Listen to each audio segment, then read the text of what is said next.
En el último audiovisual de la seguridad del Estado cubana, proyectada en la televisión estatal contra la prensa independiente y en específico contra el toque, la presentadora decía algo tan errado como extendido en los medios propagandísticos controlados por el Partido Comunista Cubano. ¿Cómo se le llama eso de cobrar dinero para escribir en contra de tu país, de tu pueblo? No digo criticar, porque el ejercicio de la crítica es legítimo, sino buscar por todos los medios un único fin: crear emociones negativas, desánimo, desaliento, malestar y así desestabilizar al país. Con esto que dice, la periodista mezcla muchas cosas y en casi todas se equivoca. Lo primero es que el desaliento y el malestar del pueblo cubano no responden al trabajo de los medios independientes en el país. Podría enumerar varias razones, pero que lo diga el antiguo zar de las reformas y los lineamientos, Marino Murillo Jorge, y un economista entrevistado por la propia televisión estatal. La inflación minorista es superior al diseño y eso constituye la principal crítica de la población. A la gente no hay quien le hable de reordenamiento. Tú le puedes explicar que las empresas, la mayoristas, mira lo que pasó, la gente lo que dice: a mí me cuesta la vida más que antes. Y hay quien incluso dice que está peor. Mientras no haya una reactivación de la economía real y hay una oferta estable de muchos de los productos que hoy las personas tenemos que adquirir por otras vías y que sí están sujetos, digamos, a ese movimiento especulativo de la divisa, pues lógicamente los precios van a seguir, de la divisa en primer lugar extranjera, va a seguir subiendo, y también los precios de muchas de las cosas que tenemos que adquirir en la cotidianidad. Lo segundo sería aclarar que el trabajo de los medios no es criticar. El periodismo tiene entre sus principales misiones informar a los ciudadanos y fiscalizar al poder, por solo citar un par de cuestiones. Si el periodismo no fiscaliza al poder, es propaganda. Así de simple. Y por último, lo que más me interesa aclarar es que esto de escribir contra tu país, contra tu pueblo, la periodista confunde, intencionadamente o no, país con gobierno, país y gobierno con pueblo, y ciertamente su error no es casual, es incluso muy usual tanto en los policías que nos interrogan y reprimen como en los periodistas cómplices de la represión. Por eso hace unos años Randy Alonso, sin demasiado pudor, en plena televisión nacional, le quitó la nacionalidad a un atleta cubano que competía por otro país. Elementos muy controversiales que han marcado los días previos a los Juegos, que también han estado por decisiones de atletas que han decidido ir de un país a otro. Bueno, está el caso del ex cubano Orlando Ortega, que va a competir por España, y otros casos. Y así miles de cubanos también han repetido por décadas esa monserga creada por Fidel Castro, que obliga al cerebro a unir conceptos que no tienen nada que ver, como socialismo y patria. Socialismo o muerte, patria o muerte, venceremos. Y resulta que patria, pueblo, nación, país, revolución, socialismo, Estado, gobierno no son conceptos que puedan unificarse, pero que la retórica fidelista convenientemente unió por décadas en el afán de apropiarse de todos bajo un solo ente simbólico que sirviera para legitimar su poder y justificar cualquier injusticia que se cometiera contra los que se opusieran a sus dictados. Si quieres saber cómo y por qué el pueblo cubano ha sido manipulado y qué significa cada concepto de estos que la propaganda cubana suele unificar, mira este video y no dejes de suscribirte, dar me gusta y compartir para que lleguemos a más personas.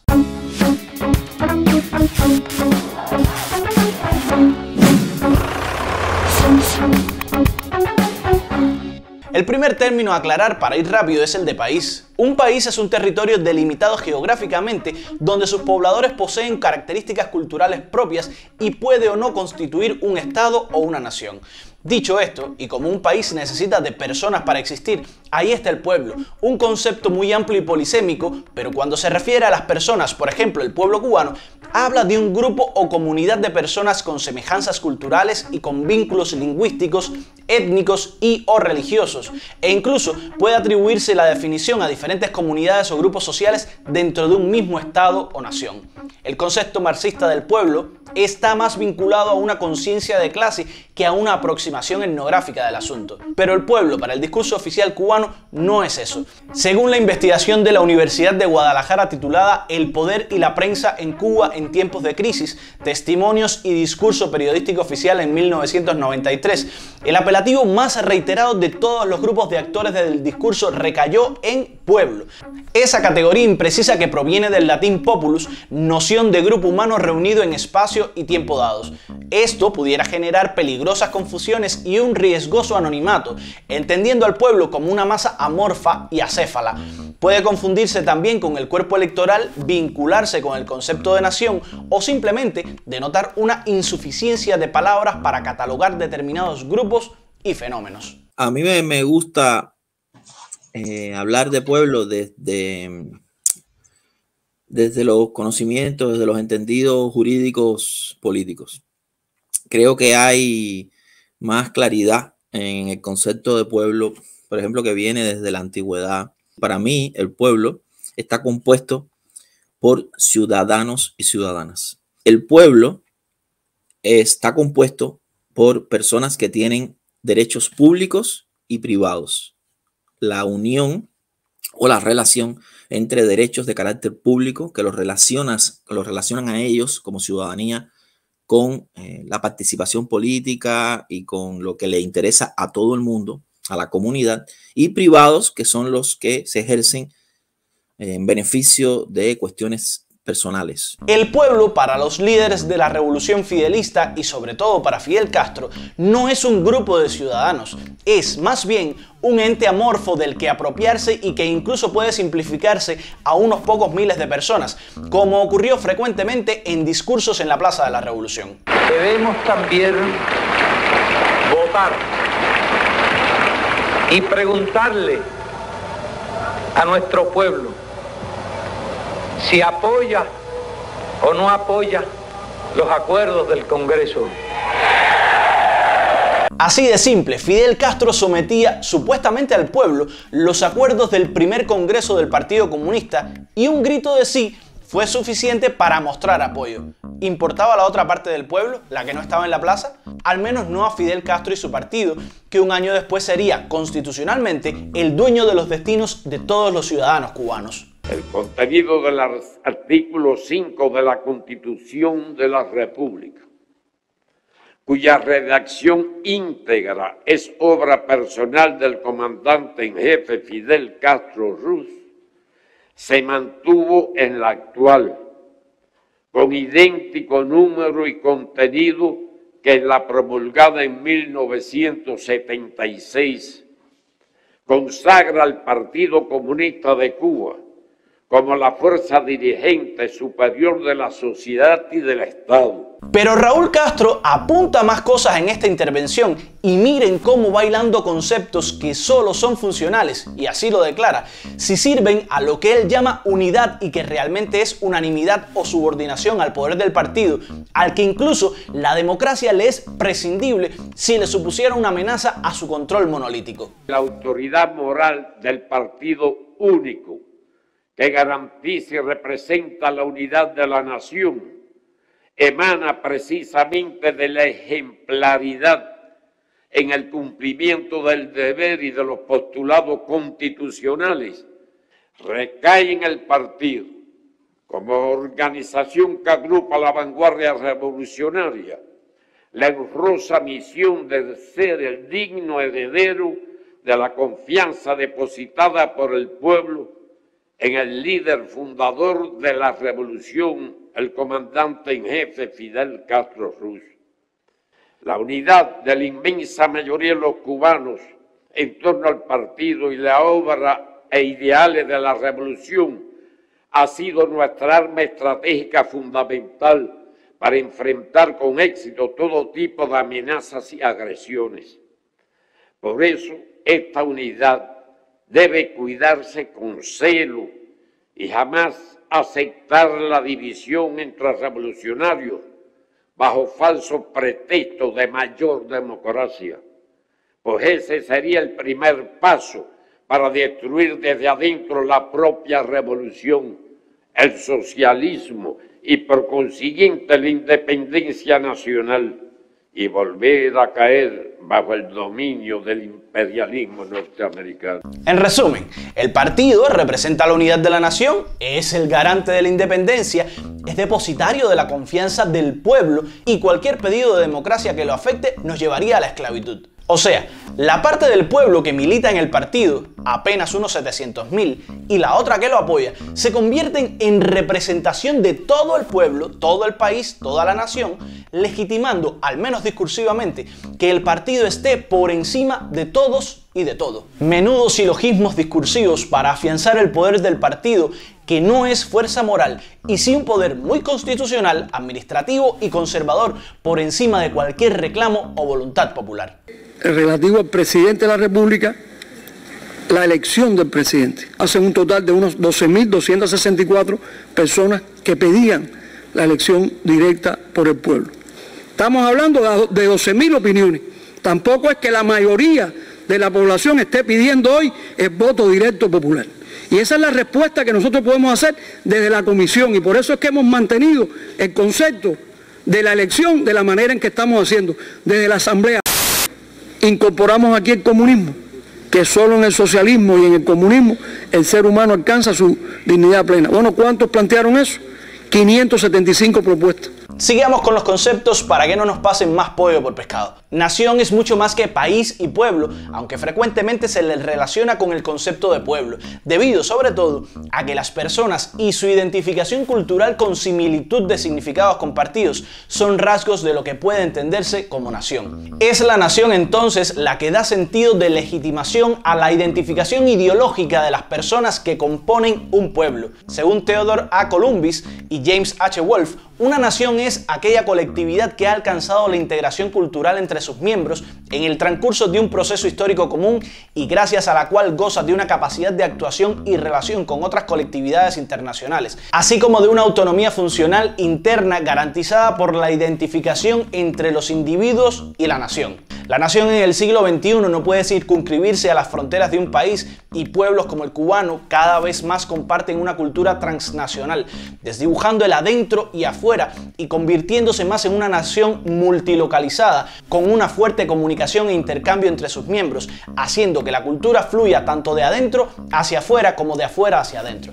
Para que se entienda mejor, usemos de ejemplo la música, y podemos decir que es tan cubana y nacionalmente significativa Celia Cruz como los Bambán. O sea, que no importa dónde hayan residido, son parte inextirpable de nuestra nación. La nación cubana puede vivir en Madrid, Ciudad de México o Miami, y aún así mantiene una estrecha vinculación con su cultura, la conserva y la reproduce en sus lugares de acogida. Y con la disponibilidad de internet en la isla, la nación cubana fuera de fronteras ha logrado permear con mayor incidencia la realidad política, ideológica y económica del país, a pesar de que al gobierno solo le interesen los dólares de la emigración y no esté dispuesto a crear derecho en pos de la integración armónica de residentes y emigrados dentro del Estado cubano con iguales garantías para todos. Nosotros, en el caso cubano, seguimos siendo un ejemplo de un juego con los recortes de la ciudadanía, basando en nuestra misma conceptualización constitucional de ciudadanía.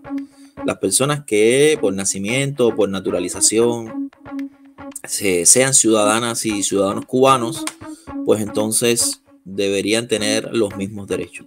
Tampoco se ha cumplido que todas las personas que tengan ciudadanía tengan los mismos derechos, porque hay otras restricciones que están muy claras, que son las restricciones que hacen que usted llegue a Cuba con un pasaporte cubano e inmediatamente después pierda un montón de derechos porque solamente se le está registrando como cubano o cubana al entrar con ese pasaporte.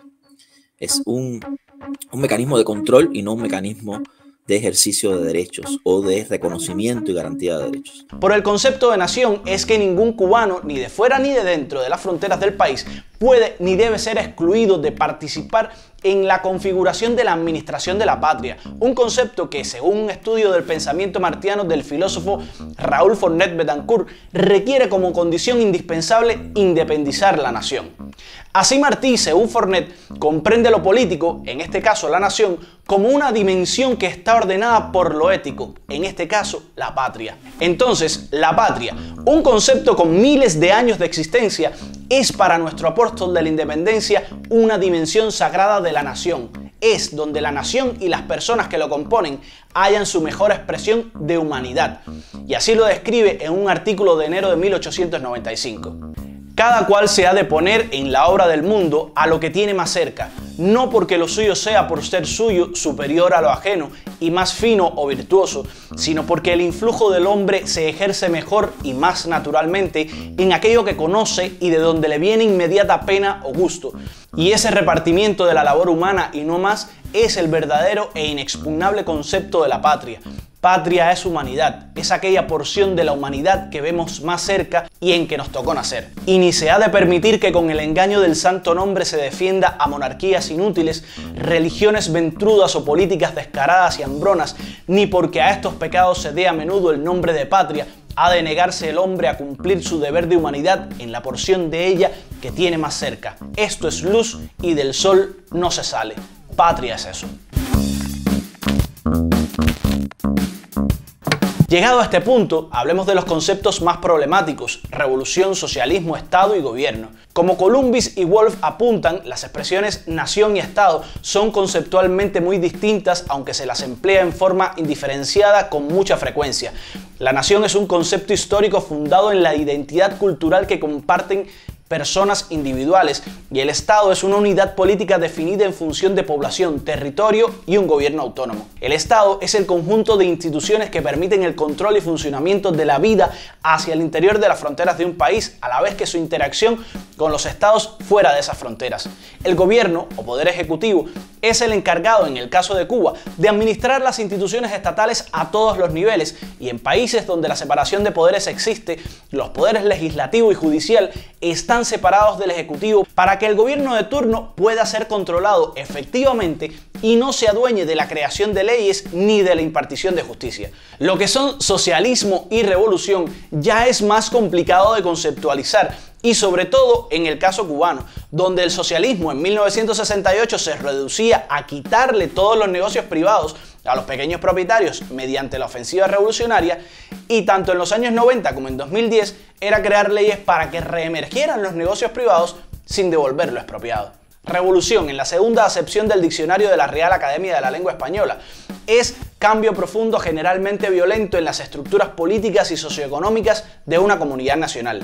Pero en el caso de Cuba, desde 1961, quedó bien definido que revolución significaba lo que fuera que dijera Fidel Castro.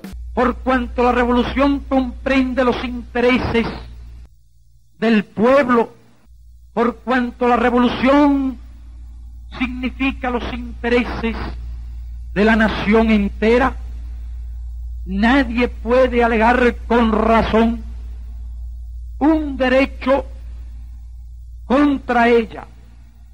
Según el investigador Julio César Guanche, después de 1961, aunque no hay referencias expresas al socialismo en el discurso de Fidel, comenzaría a operar una fusión semántica e ideológica entre revolución y socialismo. Esta ecuación, que venía precedida a su vez por la fusión de patria y revolución, al agregársele socialismo, manifestaba a las claras su intención de monopolizar cuanto pudiera de la ideología revolucionaria. Porque lo que no pueden perdonarnos los imperialistas es que estemos aquí y que hayamos hecho una revolución socialista en las propias narices de los Estados Unidos. Así, el discurso fidelista unificó conceptos constantemente en busca de acaparar legitimidad. Por eso Fidel Castro decía en palabras a los intelectuales que como la revolución, o sea su gobierno, reflejaba los intereses del pueblo y de toda la nación, no podía hacerse nada contra la revolución. En apenas unas palabras, Castro simplificó a todo un pueblo, más de 6 millones de personas en aquel momento, y dijo que su gobierno era la expresión política de toda la nación, diluyendo al país, a la nación, a la patria y evidentemente a todos los cubanos en lo que él llamó revolución, con R mayúscula, y que termina siendo única y exclusivamente su palabra. Los contrarrevolucionarios, es decir, los enemigos de la revolución, no tienen ningún derecho contra la revolución, porque la revolución tiene un derecho, el derecho de existir, el derecho a desarrollarse y el derecho a vencer. ¿Y quién pudiera poner en duda el derecho, ese derecho de un pueblo que ha dicho patria o muerte? Es decir, la revolución o la muerte, la existencia de la revolución o nada.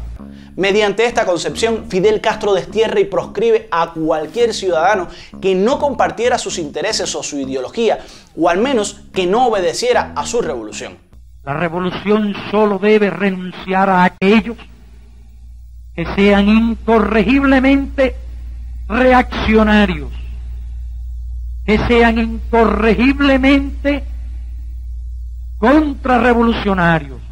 Muchos de esos pepillos vagos, hijos de burgueses, andan por ahí con unos pantaloncitos demasiado estrechos, algunos de ellos con una guitarrita en actitudes elvis-preslianas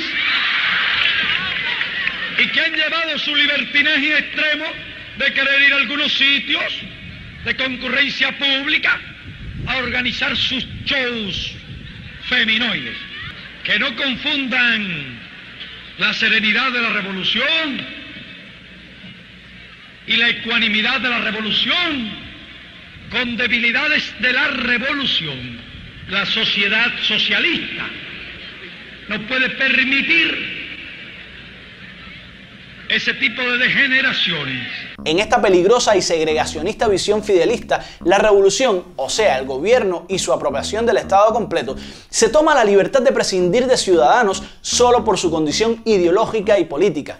Es evidente entonces que se dieran discursos como este. Quien no tenga genes revolucionarios, quien no tenga sangre revolucionaria, quien no tenga una mente que se adapte a la idea de una revolución, quien no tenga un corazón que se adapte al esfuerzo y al heroísmo de una revolución, no los queremos, no los necesitamos. Y ya en tema, en oportuna alianza con el salvavidas soviético, llegamos al socialismo. Y es este teórico sistema político el que pasa a contener junto a revolución todos los demás conceptos y hace que queden excluidos, como históricamente tenemos sobradas referencias, aquellas personas que en resumen no sigan los dictados de lo que Fidel Castro entiende como socialista, revolucionario, patriota, cubano. Es por eso que el peor calificativo que suelen usar los gobernantes cubanos y sus voceros es el de contrarrevolucionarios, porque en sus mentes han unido todos los conceptos de los que hemos estado hablando y no logran o no quieren separar unos de otros, en evidentes intenciones de discriminación por razón de ideología política. Una plataforma comunicacional abiertamente contrarrevolucionaria. Legitimar a contrarrevolucionarios. De medios contrarrevolucionarios.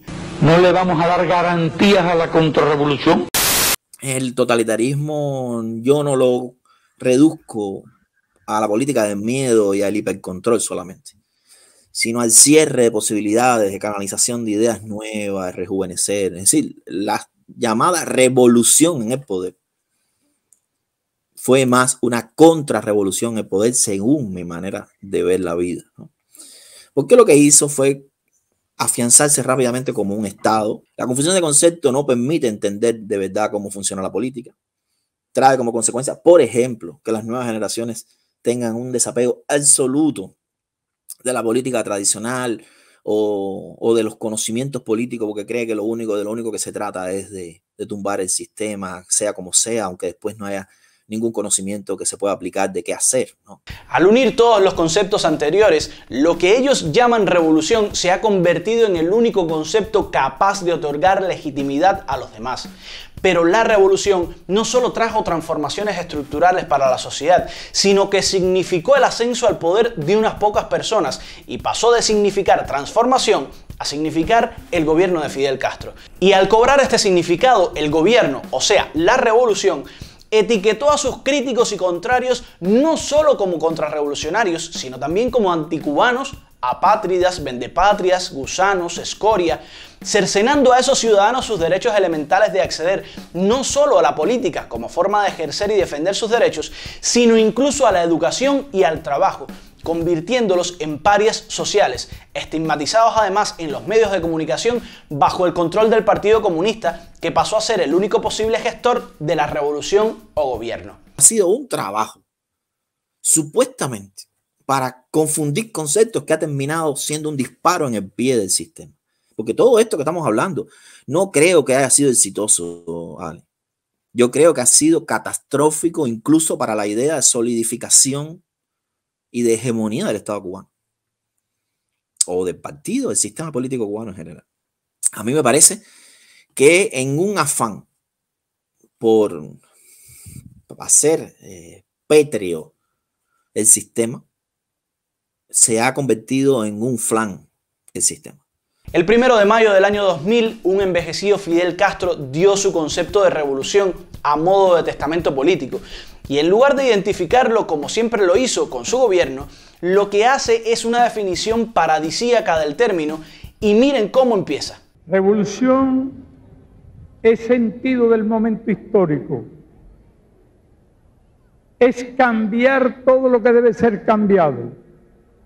Es igualdad y libertad plena.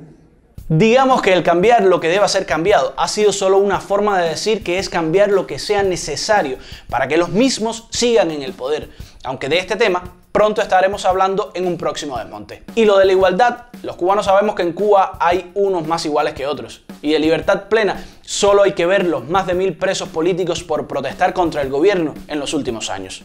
¡Libertad!